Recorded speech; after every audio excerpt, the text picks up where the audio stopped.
baramukije mwese mu izina rya Yesu. Uwiteka abahire aho muherereye hose, tubifurije isabato nziza. Nubwo amasaha kuri bamwe agenda atandukana, ariko twese duhurira muri uwo munsi. Izina ry'Imana rihimbazwe. Tugiye kwigana ijambo ry'Imana rifite insanganyamatsiko ivuga ngo akamaro k'umwuka wera. Mbere yuko turyiga, reka dusenge. Turagushimye Data udukunda uri mu ijuru, duhaye amahirwe y'uburame, twongereye nayo kwiga ijambo ryawe. Turagusaba ngo ritweze, ridutegurire kuzakubona ugarutse, twe kuzakorwa n'isoni. Ibibura ku kwizera kwacu biduhe, abatagufite nabo ukubahe. Ku isi haboneke benshi bakwiteguye, tubigusabye mu izina rya Yesu, amen. Tugiye kwigana akamaro k'umwuka wera.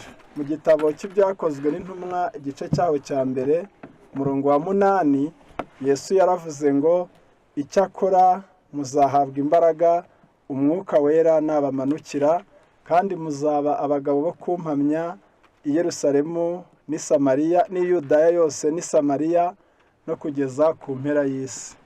Umwuka wera ni imbaraga y'Imana. Umwuka wera ni imbaraga y'Imana iduhindura, ikatweza kandi ikadushoboza. Umwuka wera ni imbaraga y'Imana iduhindura, ikatweza kandi ikadushoboza.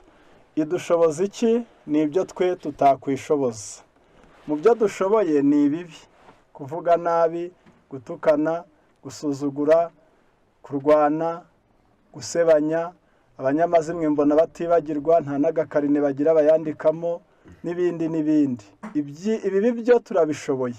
Niko muri Yeremiya 13:23 havuga ngo ntabwo mwabasha gukora ibyiza mwaramenyereye gukora ibibi.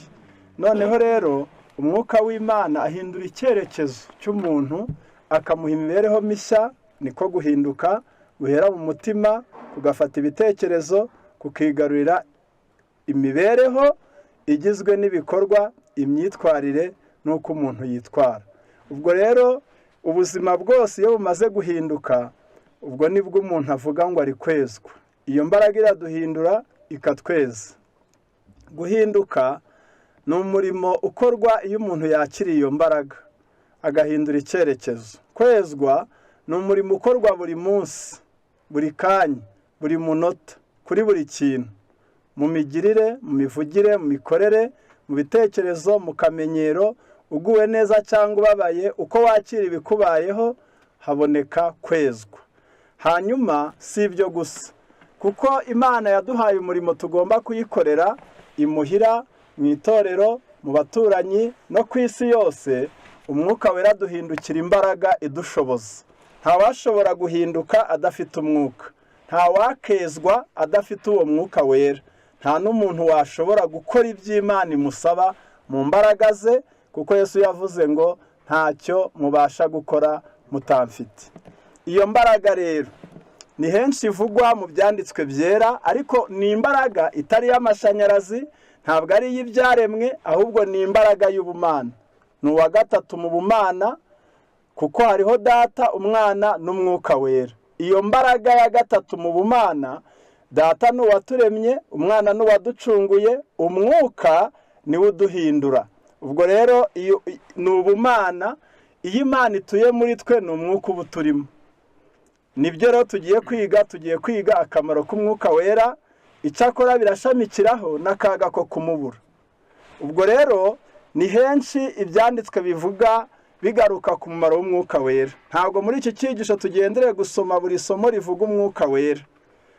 Mu mugani w'abakobwa 10 ari naho turavugaho, umwuka wera yagereranyijwe n'amavuta abanyabwenge barushaga bapfu.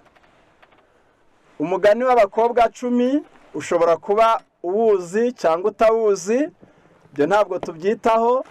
Muri Matayo 25 niho uboneka, umurongo wa 1 kugeza ku wa 13. Uwo mugani uvuga uko itorero ry'Imana mu minsi y'imperuka rigomba kuba rihagaze. Matayo 25 umurongo wa mbere kugeza ku wa 13 haranditse hati icyo gihe ubwami bwo mu ijuru buzagereranywa n'abakobwa 10 bajyanye amatabaza yabo bajya gusanganira umukwe. Ariko muri abo 10 5 bari abapfu, abandi 5 bari abanyabwenge. Abapfu bajyanye amatabaza yabo ntibajyana n'amavuta, ariko abanyabwenge bo bajyana amavuta mu mperezo zabo hamwe n'amatabaza yabo. Umukwe atinze bose barahunikira barasinzira. Ariko nijoro mu gicuku habaho urusaku ngo umukwe araje, nimusohoke umusanganire. Maze ba bakobwa bose barahaguruka baboneza amatabaza yabo. Abapfu babwira abanyabwenge bati nimuduhe ku mavuta yanyu kuko amatabaza yacu azima. Ariko abanyabwenge barabahakanira bati oya ntiyadukwira twese, ahubwo nimujye mu bahanjuzi muyigurire. Bagiye kugura umukwe araza, abari biteguye binjirana nawe mu bukwe, urugi rurakingwa. Hanyuma abakobwa bandi nabo baraza barahamagara bati nyakubahwa we dukingurire. Nawe arabasubiza ati ndababwira ukuri yuko ntabazi. Nuko mube maso kuko mutazi umunsi cyangwa igihe.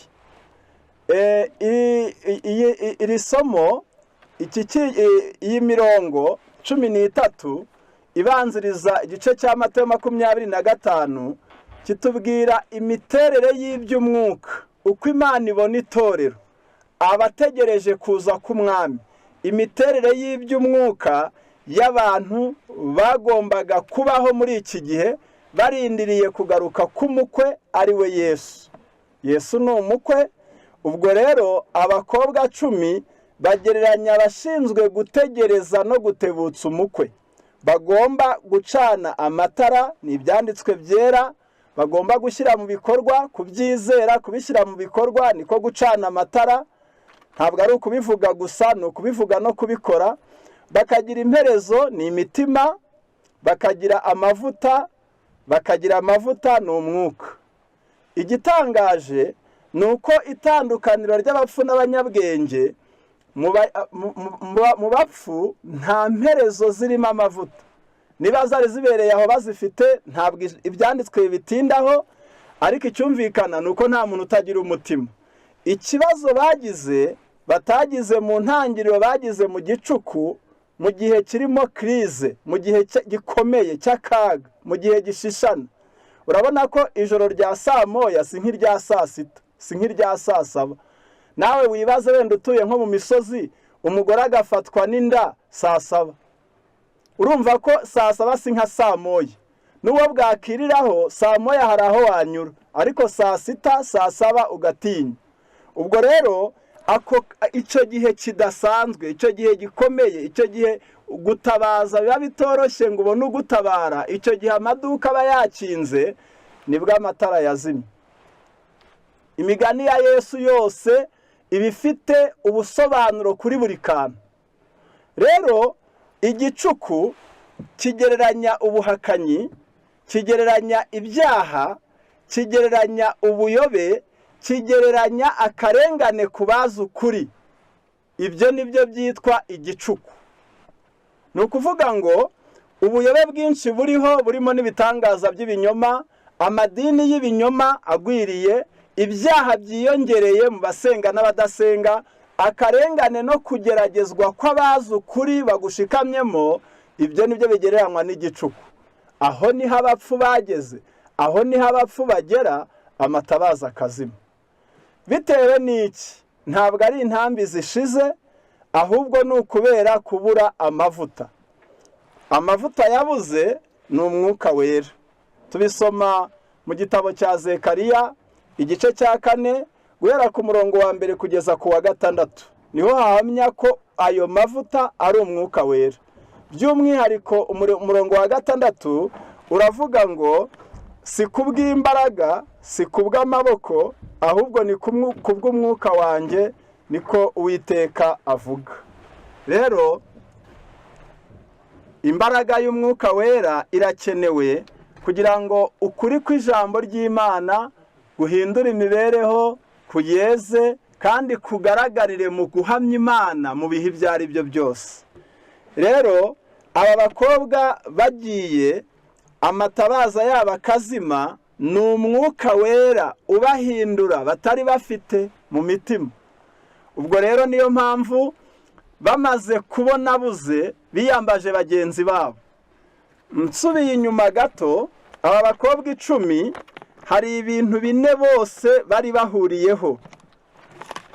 Aba bakobwa 10 hari ibintu bine bari bahuriyeho. Ni igitabo cy'imigani ya Kristo page 29.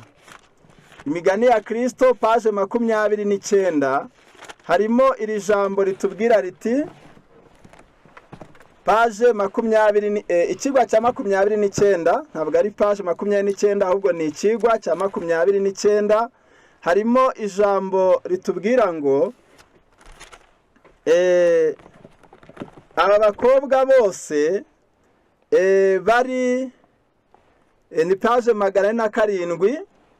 Mu mugani abakobwa bose basohotse bajya gusanganira umukwe.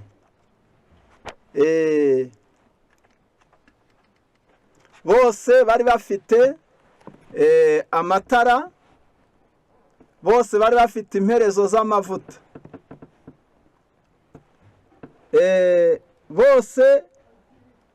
bose bari barahamagawe kandi bose bari bahuje icyerekezo cyo bita profession. Ni ukuvuga ngo aba bakobwa bose bari bafite amatara, bose bagiye gusanganira umukwe, bose bari bafite amatara, bose bari bafite imperezo mu mavuta, kandi bose bitwaga abari. Izina ni rimwe, ni abakobwa.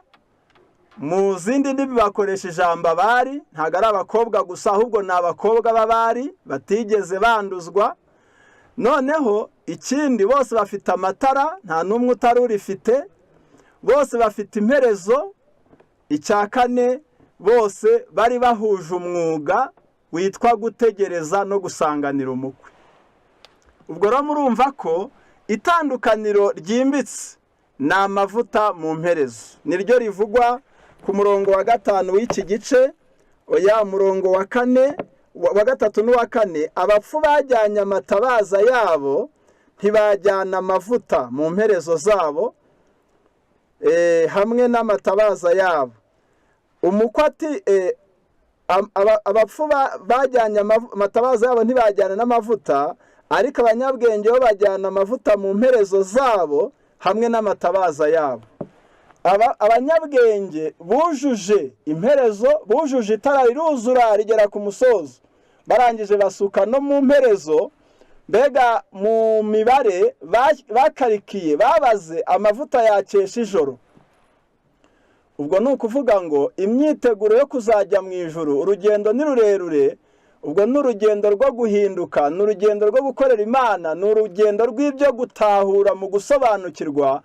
Ni rurerure ku buryo udafite impambi ihagije y'umwuka, imbaraga ihagije yo kugushoboza ibikuri imbere, kugeza ku musozo, ku munota wa nyuma wazacogora.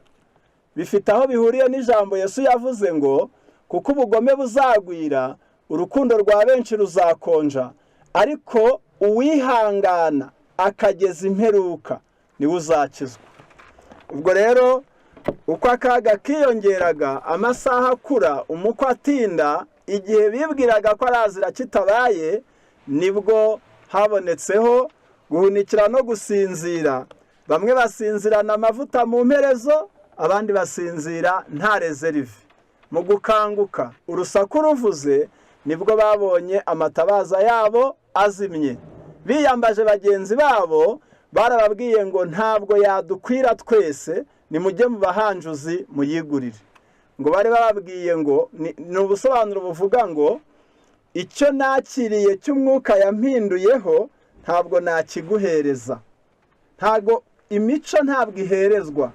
Mbega umuntu wahawe kwihangana, agahabwa gukunda, agahabwa kwiringira, agahabwa ibyishimo, agahabwa amahoro no mu bibazo, ntago yabigutwerera muhuriye mu kaga. Nta mugabo wabihaho umugore, nta mubyeyi wabihaha umwana. Nibyo byavuzwe mu gitabo cya Ezekiyeli ngo nteje igihugu inzara cyangwa inkota cyangwa icyorezo. Hakaba harimo abagabo batatu, Imana yavuze batatu: Nowa, Danyeli na Yobu. Ni ibihangange mu kwizera ngo nta wundi barokora ngo gukiranuka kwabo kwakiza ubwabo bugingo gusa. Igihe cy'akaga kituri imbere nta muntu uzahagararira undi. Buri wese azaba asabwa kwigirira imbaraga ihindura, yeza, imushoboza.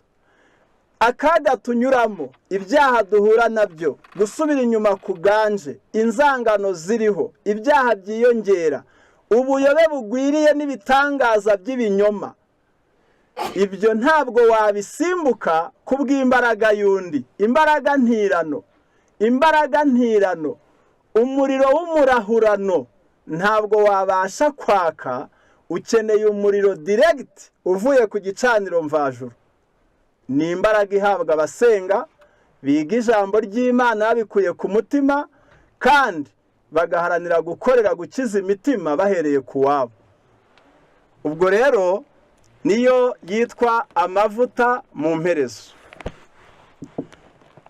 Uko tujya mbere muri ibi, reka mbanze mvuge ibi bintu bigera muri 7 umwuka wera atumarira.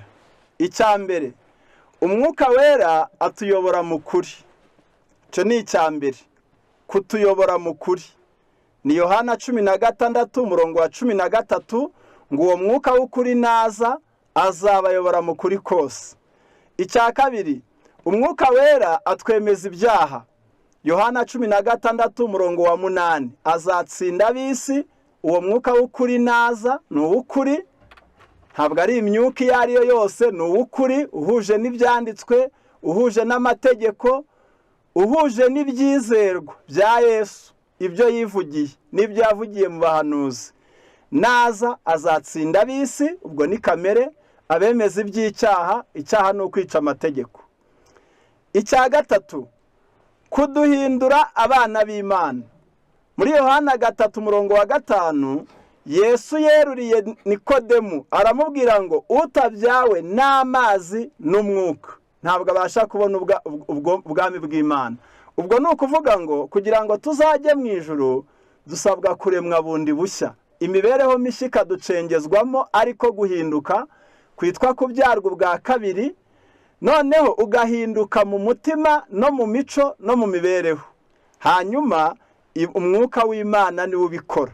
Ni nabyo byavuzwe muri Ezekiyeli 3:27 ahavuga ngo, reka iri somo ndisome. Ezekiyeli 3:27 haranditse hati: kandi nzabashyiramo umwuka wanjye, ntume mugendera mu mateka yanjye, mugakomeza n'amategeko yanjye mukayasohoza. Urumva ko ni Imana ibikoze, ariko ibikoreye muri wowe.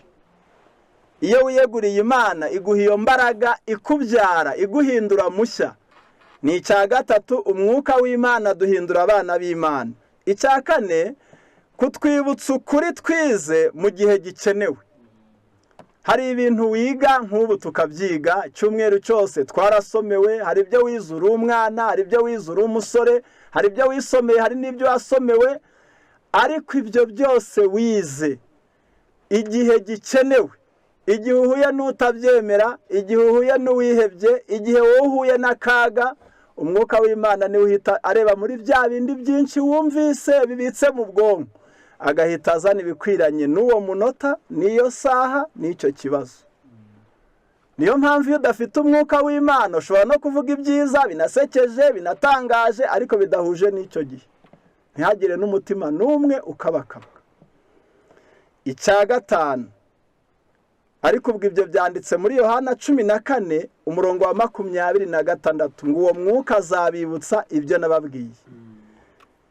Icyitonderwa, ntabwo umwuka azatwibutsa ibyo twirengagije kwiga, ntabwo azatwibutsa ibyo tutize, nta nubwo azatwibutsa ibyo twapfuye kumva n'uburangare, ahubwo ni bya bindi twize tubishaka, intege nke zacu, ibihe birebire, ahari ubusaza, ahari guhugirana kubera byinshi bikureba, bigatuma bya bintu bisa naho bigiye hirya. Umwuka w'Imana azajya bitwibutsa cyangwa se ajya bitwibutsa mu gihe gikenewe. Icya gatanu, umwuka w'Imana adushoboza guhamya ukuri mu gihe kiruhije, guhamya mu gihe kiruhije no kwemeza abanyabyaha. Hari igihe kibaho kiruhije. Muri Yohana 15 umurongo wa 26, umwuka w'Imana abereyeho kudushoboza guhamya. Ahari uhuye n'akaga, ahari uhuye n'abakurwanya, ahari usigaye uri wenyine, ahari usabwe gukomeza amategeko y'Imana ukeza isabato wenyine abandi bari kuyica, bibaye ngombwa ko mu bantu 10 batanywaga inzoga, abandi 9 bazisubiraho ugasigara wenyine, bigasaba kuhamya wenyine. Aho umwuka w'Imana niwe udushoboza guhamya. Icya gatandatu ni ukutumenyesha ibyenda kuba. Yohana 16:13 haranditse ngo azababwira ibyenda kubaho. Ariko Bibiliya avuga ngo azenda ku byanjye abibamenyesha. Ntabwo umwuka azana ibintu biri contrary, binyuranye n'ibyo Imana yavugiye mu byanditswe. Iki nacyo abantu bajye bacyumva. Yesu yavuze ngo amagambo mbabwiye niyo mwuka kandi niyo bugingo. Icya karindwi, umwuka wera adufasha gusenga. Abaroma 8:26 ngo umwuka nihira, umwuka tunihira, umwuka dusabira aniha iminiho itavugwa, ngo kandi agasabira abera nk'uko Imana ishaka.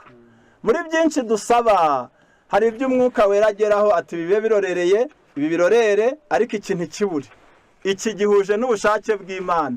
Noneho ngo yarangiza we akaniha, wowe ukakivuga rimwe, ariko bagakomeza ati data data data data, kwihangana arabikeneye. Wowe icyo wasenze rimwe we akagihatiriza, akoreye mu mutima wawe, akoreye n'imbere y'intebe y'ihongerero. Maze amasengesho wasenze ubabaye, ayo wasenze wihebye, ayo wasenze mu ntege nke, umwuka w'Imana akayatangira igisubizo, nk'uko imbaraga ivugurura, nk'uko telefone ishobora kuba yageze muri rimwe, muri kabiri, umuriro ugiye gushira, ukayicaginga ikagera ubwo izamuka ikagera mu 100, ugasoma ngo battery full.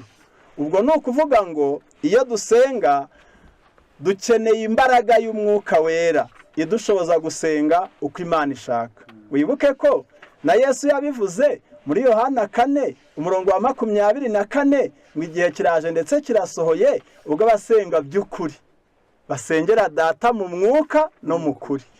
Hari amasengesho umwuka atateraho kashe. Ubuse nk'abagabo bagiye kwiyiriza ubusa bakavuga ngo ntituzarya ntituzanywa tutarica Pawulo. Bamuhoye iki? Gusenya ubuyobe bwabo. Ubwo umwuka yari kubafasha? Wapi? Bari bari mu mushinga uzabata ku giti.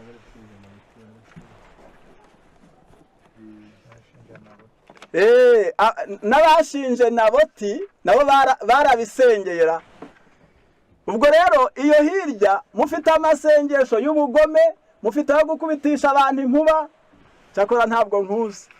Ariko amasengesho nk'aya y'ubugome aracyabaho.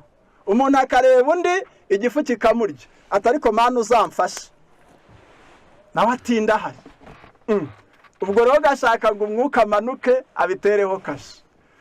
Undi agasenga atariko Mana ukamfashe, nanjye iriya ndege n'iriya kampani y'indege ikabi yanjye, akabyiyiririza ubusa. Ubwo se umwuka yafata wa wundi akamuhombya akabiguha?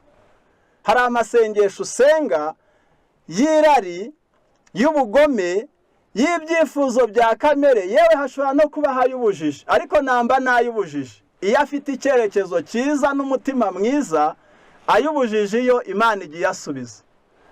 Ariko ikayasubiza itumviye ubujiji bwawe, ahubwo ikakuyobora mu mucyo. Niyo mpamvu rero igihe cyose usaba umwuka wera, uzajya ureba ko ibyo uri gusaba bihuje n'ijambo ry'Imana. Uzajya ureba ko uhagaze mu nzira umwuka yagusubirizamo, kuko umwuka ntabwo yagukorera ibinyuranye n'ibyo yavugiye muri handitswe ngo. Yohana 6:63 haranditse ngo amagambo mbabwiye niyo mwuka kandi niyo bugingo. Izi ngingo zirindwi reka nzisubiremo. Umwuka wera atumarira: icya mbere ni ukutuyobora mu kuri, icya kabiri ni ukutwemeza ibyaha, icya gatatu ni ukuduhindura abana b'Imana, kane ni ukutwibutsa ukuri twize mu gihe gikenewe, gatanu ni ukudushoboza guhamya mu gihe kiruhije no kwemeza abanyabyaha, gatandatu ni ukutumenyesha ibyenda kubaho, icya karindwi umwuka wera adufasha mu gusenga. Reka turebe aba bakobwa itandukaniro ryabo ryimbitse ryari rishingiye he. Mu gitabo cy'imigani ya Kristo, icyigisho cya 29, urupapuro rwa 364 kwambuka na 5, haranditse ngo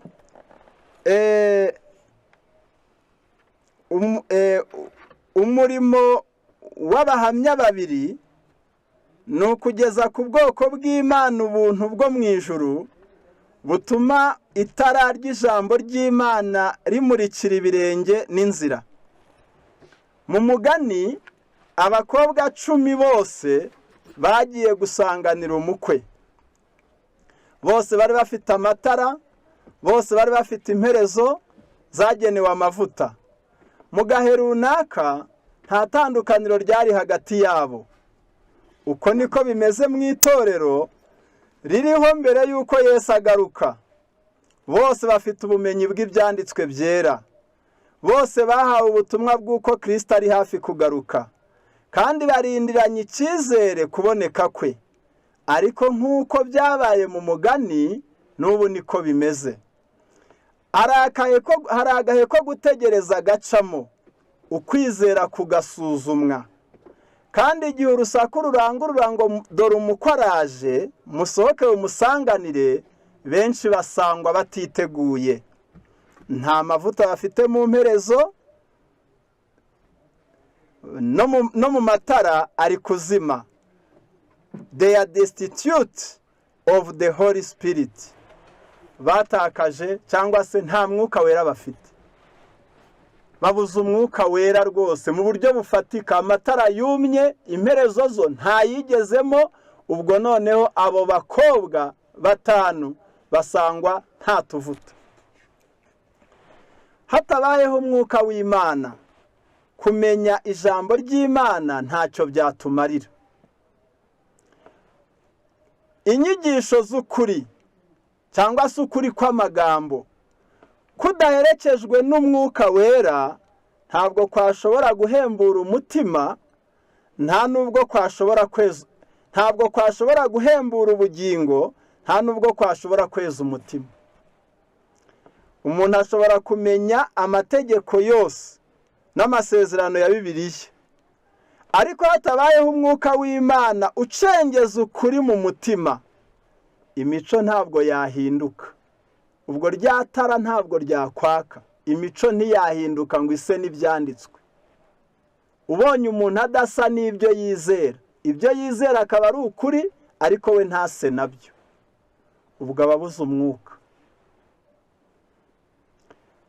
Haranditse ngo hatabayeho kumurikirwa n'umwuka w'Imana, abantu ntibashobora gutandukanya ukuri n'ikinyoma, kandi amaherezo bazigarurirwa, bazahinduka umuhigo w'ibishuko bya Satani. Itsinda ryagereranyijwe n'abakobwa b'abapfu si indyarya. Ndacyari muri iki gitabo. Bose itsinda ryagereranyijwe n'abakobwa b'abapfu si indyarya. Bita ku kuri, baranakurengera, ubwo bashobora kukugira impaka. Bareshywa no kwizera ukuri, bareherezwa ku bizera ukuri, mbega ubwo bifatanya n'abizera ukuri. Ariko ubwo iyo hajemo ariko haba hari ikintu cy'ingenzi gihindutse, ariko ntabwo biyeguriye gukorerwamo n'umwuka wera. Ntabwo biyeguriye umurimo w'umwuka wera. Mwibuke Pawulo yavuze ijambo mu rwandiko rw'Abafilipi, igice cya mbere umurongo wa 6, ngo icyo nzi neza ndashidikanya ni uko iyo yatangiye umurimo mwiza muri mwe izawusohoza kugeza ku kuboneka kwa Kristo.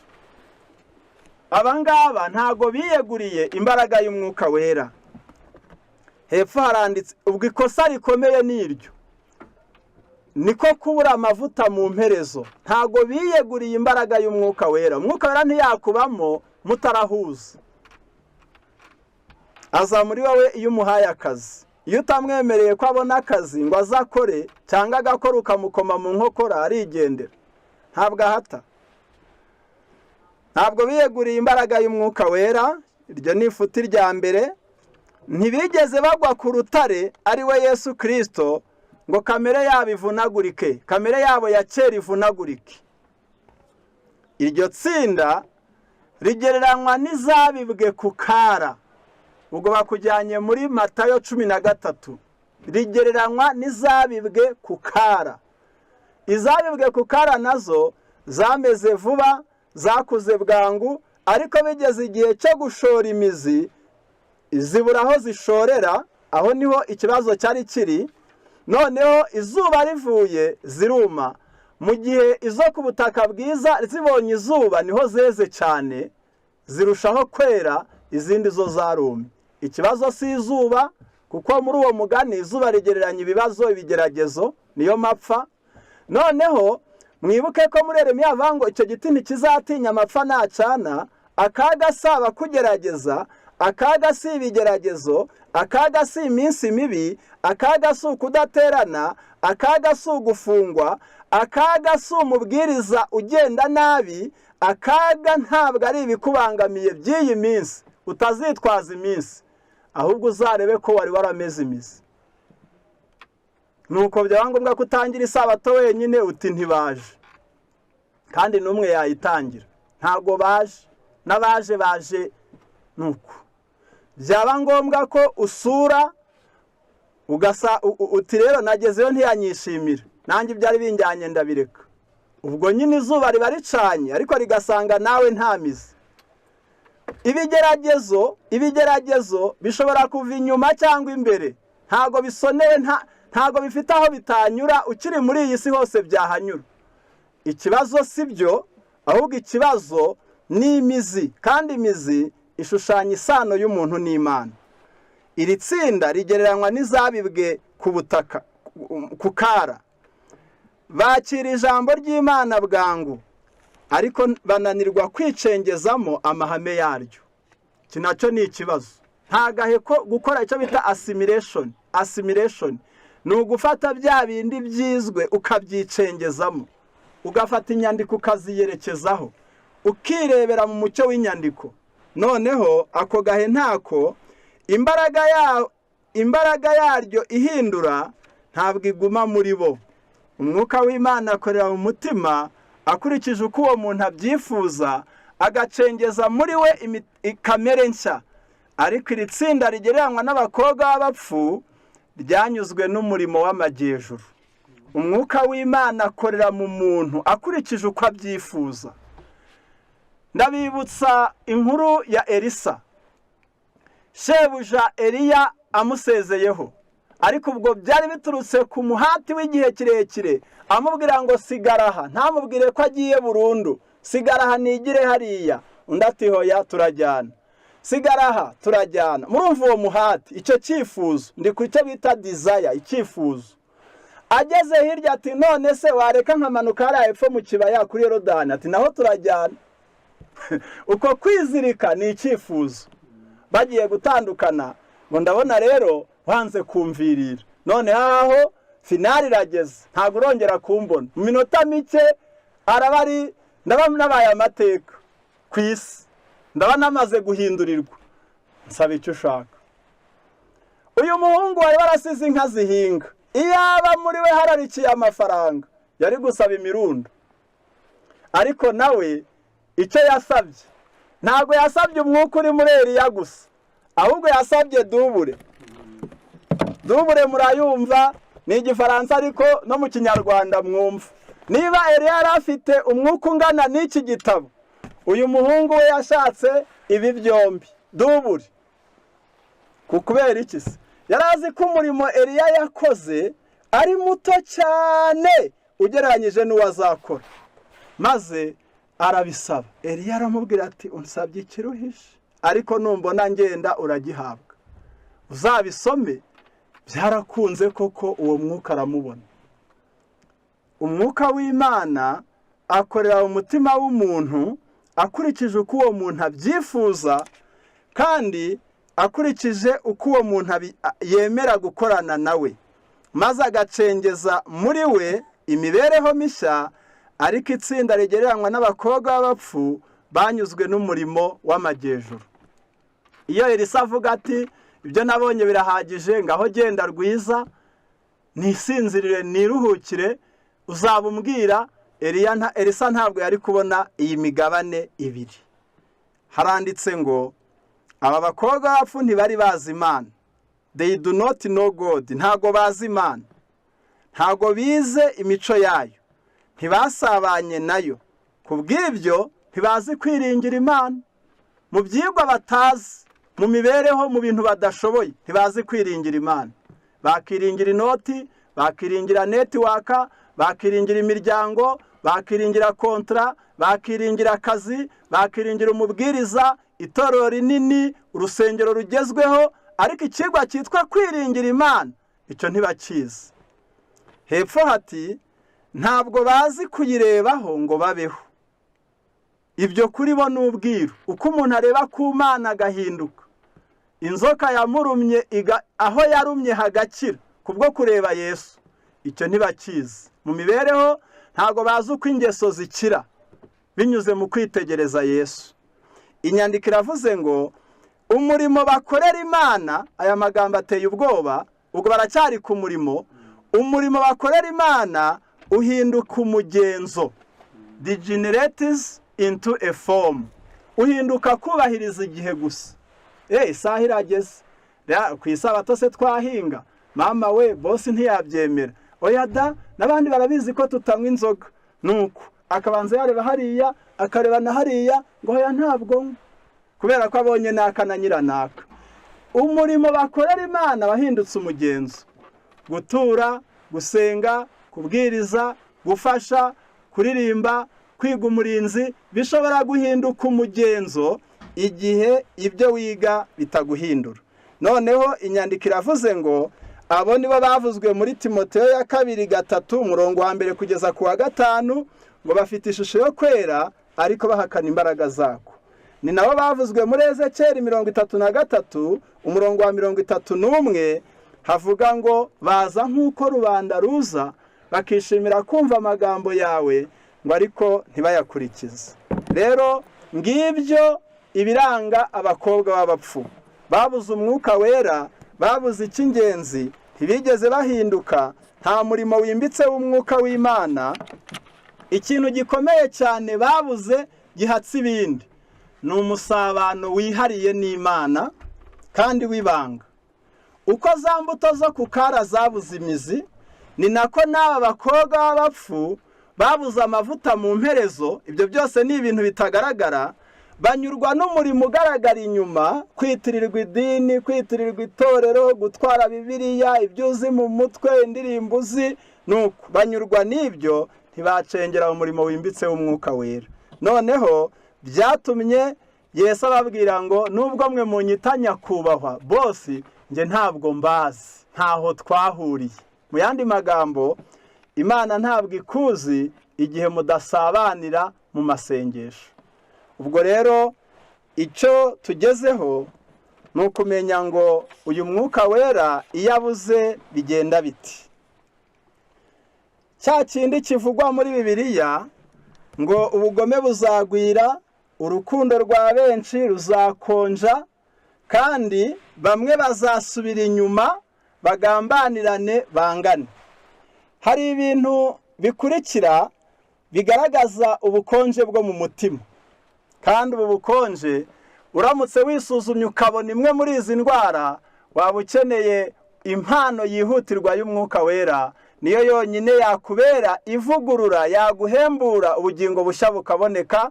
Ubwo ndaba nerekeje ku kuvuga aho iyo mbaraga iboneka. Icya mbere, ibimenyetso biranga ubukonje bwo mu mutima. Icya mbere, kutagirana umusabano n'Imana. Kabiri, kudakabakabwa n'ukuri kw'ijambo ry'Imana, rikavuga ntiwiyumve kandi mubo ribwira urimo. Gatatu, kutita ku bimenyetso by'ibihe, ngo abantu bazavuga ngo ni amahoro ni amahoro, ngo iryo tsinda ry'abakobwa b'abapfu ngo niryo rya mbere rizasakuza ngo nta kibi kiriho, bazabonera ibintu mu mucyo ab'isi babibonamo. Icya kane, kutaryoherwa n'ibyera, gusenga ntibikunezeze, ukaba warara ijoro ku kinamico, ukarara ijoro ku mupira, ukarara ijoro ukurikiranye ifaranga, ariko utamara n'isaha imwe urwana n'icyaha cyawe. Kane ni ukutaryoherwa n'ibyera, gusenga bitagukurura, indirimbo zera zitagukurura, kubana n'abera bitagukurura, ukumbura ubukwe ntukumbura isabato, n'ibindi n'ibindi. Tujya tubona abantu bazinduka saa 10 akaba yageze mu mishinga z'igitondo, ariko ku isabato akabyuka saa 2, ariko baza ngo nta naka mwabonye anyuraho. Ubwo rero kutaryoherwa n'ibyera. Gatanu ni ukudakunda amahame, isabato, icya 10, kutifatanya n'isi, urukundo n'ibindi. Amahame yera ntuyakunde, ntuyige, ntuyigishe, ntuyashyire mu bikorwa. Mu gihe Yosuwa yabwiwe ngo ibiri muri iki gitabo cy'amategeko ntuzarorere kubihamisha akanwa kawe. Icya gatandatu ni ugutinyuka icyaha. Icyaha utangiye kugikinisha uba ufitwe. Icya karindwi ni ukutababazwa n'imitima. Ibi bintu bigaragaza ahari ubukonje mu by'umwuka. Imitima ntikubabaze. Nituvuga imitima, reka tureke amahanga, reka tureke amahanga, reka tureke ibihugu, ahubwo duhere mu nzu iwawe. Mu gitabo cy'imigani ya Kristo haravuga ngo umwana wawe aramutse aguye mu ruzi ngo amahamagara yaba menshi, ngo ariko ngo dore abana banyu bari kugana kurimbuka, none murasinziriye mutereye agati mu ryinyo. Kudakunda imitima. Abana b'Imana dukwiriye gukunda imitima, dore ko mu gitabo cyitwa Ibihamya umuzingo wa mbere wa 8 harimo ijambo rivuga ngo n'uwa 8 harimo ijambo rivuga ngo ku iherezo rya buri mwaka ngo umukozi w'Imana akwiriye gusubiza amaso inyuma akareba abo yaba yarazanye kumukiza. Paje ya 17. Mu gihe abandi bari kuvuga ngo muri uyu mwaka nabonye nk'eshanu, muri uyu mwaka nabonye amazi 10. Ibyo nabyo ni byiza muri iyi si nyine, ariko ntibirenga hano, ntago birenga hano. Noneho ukwiriye nawe kwishima uti hari umuntu nazanye kumukiza, hari uwo natumye yishima. Dukwiriye gukunda imitima ikaba imari yacu. Umwana w'umuntu yazanywe no gushaka no gukiza icyari cyazimiye. Uwo mutima wa Yesu kuwubura nibyo bigereranywa n'ubukonje. Noneho bigwiza abantu imbaga bitirirwa Kristo, ariko badafite icyo bamaze. Bameze nk'umurama. Umurama bari mwinshi, ariko murabizi kutagira ibiro. Ntabwo wavamo n'agafu k'igikombe cy'igikoma. Ubwinshi bwawo ntibwawubuza gutwikwa kuko ntacyo bumaze. Nyamara udusaka duke dushobora kugira umusaruro. Ntabwo Imana izapimira ubwoko bwayo ku bwinshi, ntabwo izadupimira ku gihe tumaze, ahubwo izadupimira ku mbuto twera. Rero iyo ubukonje mu by'umwuka buhari, ntabwo ibi bimenyetso byabura, ntabwo byabura, kandi bigira ingaruka zizatuma bamwe bazimira burundu. Ingingo ya nyuma, uyu mwuka wera yaboneka ate? Reka dushime Imana ko nubwo twize uyu mugani, uyu murongo ntabwo urasohora. Ibi ndabihamya, uyu murongo ntabwo urasohora. Twasomye Matayo 25, uyu murongo wa 11 ni umurongo wa 8 uvuze ngo abapfu babwira abanyabwenge bati nimuduhe ku mavuta yanyu kuko amatabaza yacu azima.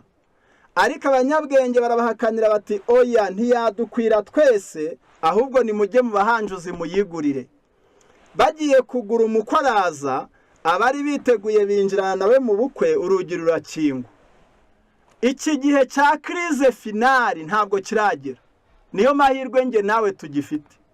Ubu umukobwa w'umupfu, umukobwa mbega umuntu wasanga nta mavuta mu mperezo, yayashaka akayabona. Amavuta aracyaboneka, urugi ntirurakingwa, kandi turacyafite amahirwe yo kumurika, maze tugategereza kugaruka kwa Yesu.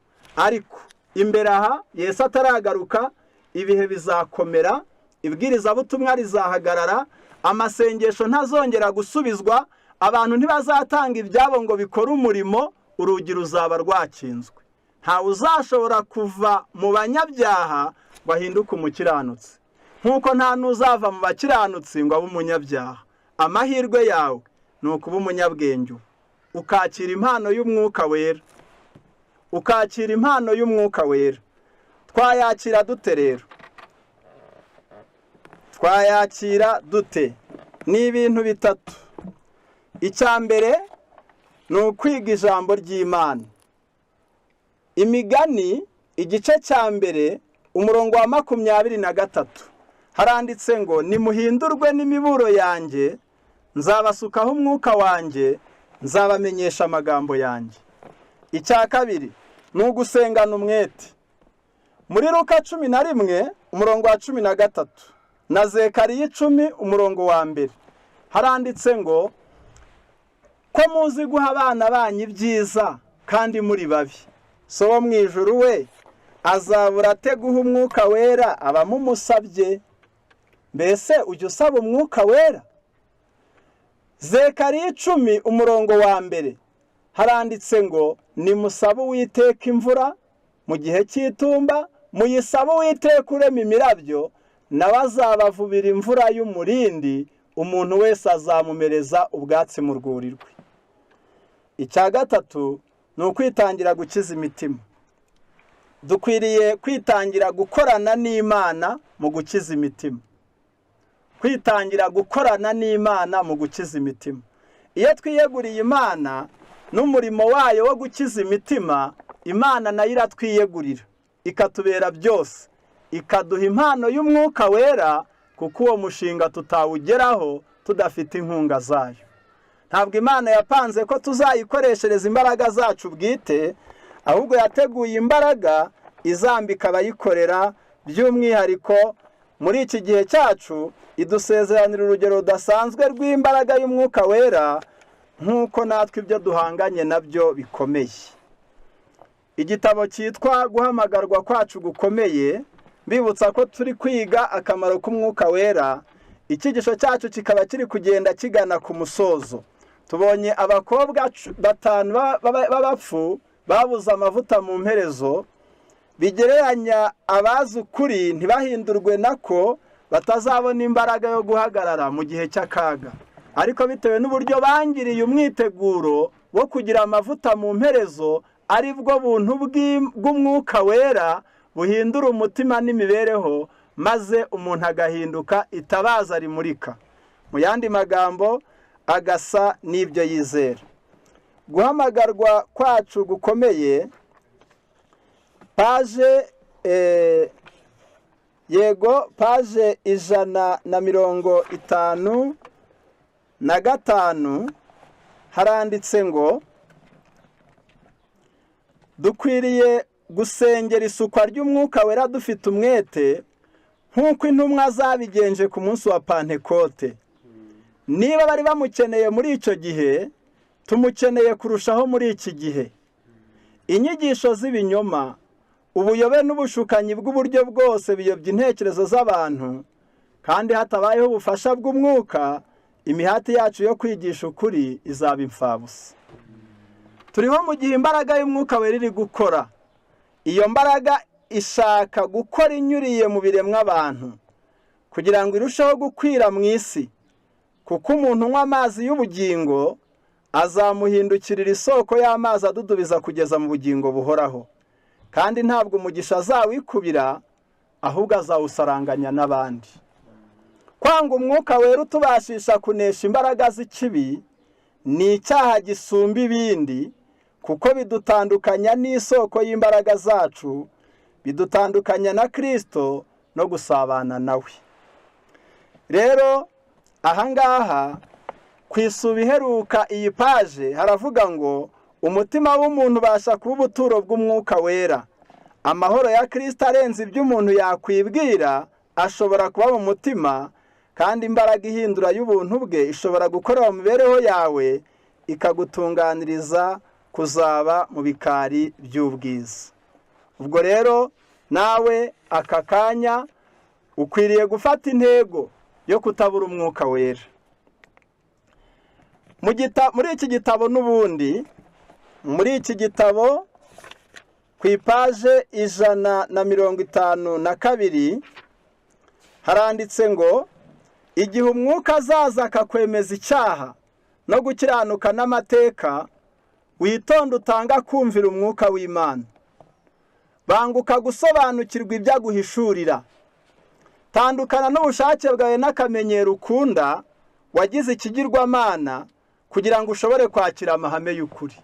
Ushobora gutsindwa n'ijambo ry'Imana, ibyigisho bikaba byaragutsinze bikaguhinguranya umutima, ukabona umuntu yibereye kure, ntazi ibyawe, abivuze nk'uwagusomye. Nawe uravuga ngo aha, ngo aba bantu barasomye. Ese ni ugusoma cyangwa ni umwuka ukuzi? Bikarangirira aho ugatangara, nuko warangiza ukanga guhinduka, ukanga kwihana, yewe n'abashyitsi ukajya uhora uri umushyitsi, ukazasoza unari umushyitsi. Byaba bibabaje. Inyandiko iravuze ngo tandukana n'ubushake bwawe n'akamenyero ukunda wagize ikigirwamana kugira ngo ushobore kwakira amahame y'ukuri. Noneho paje 151,